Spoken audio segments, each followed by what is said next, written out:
இங்க பாத்தீங்கன்னா பிறகும்போது 1872. அப்போ அவர் வந்து ஒரு கோடீஸ்வரனோட பையன். இவர் வந்து உயர்நிலை பள்ளி வந்து ஒட்டப்பிடாரத்துல இல்லை என்கிற காரணத்தினால மற்ற பசங்களும் இவரோட சேர்ந்து படிக்கணும்னு ஒரு உயர்நிலை பள்ளியை கட்டி கொடுத்தாரு வள்ளிநாதன். அப்பேற்பட்ட ஒரு கோடீஸ்வரன். ஒரு 15-20 வயசுக்குள்ள இவர் லட்சாதிபதி ஆயிட்டார். ஒருத்தரும் ஒண்ணு இல்லாதவங்க லட்சாதிபதி ஆகும். இவர் கோடீஸ்வரன்ல இருந்து லட்சாதிபதிக்கு வந்துட்டாரு. அப்புறம் கப்பல் ஓட்டுற டைம்குள்ள லட்சாதிபதி வந்து ஒரு சில ஆயிரங்கள் தான் இருந்துச்சு.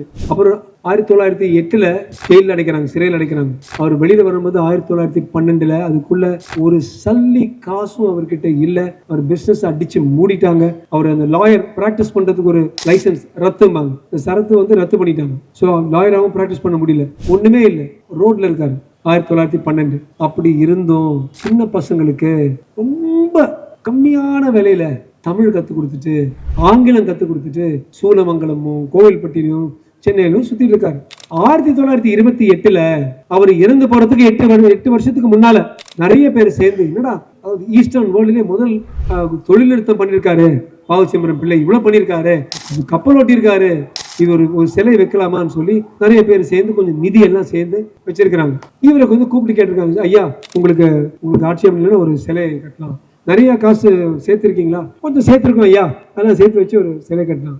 எல்லாரையும் கூப்பிட்டாங்க, வீட்டுக்கு வாங்க சொல்லி சொன்னாரா, நீங்க காசெல்லாம் சேர்த்திருக்கீங்க, ரொம்ப நல்லது.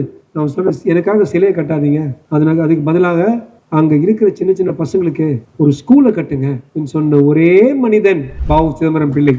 இமேஜின்.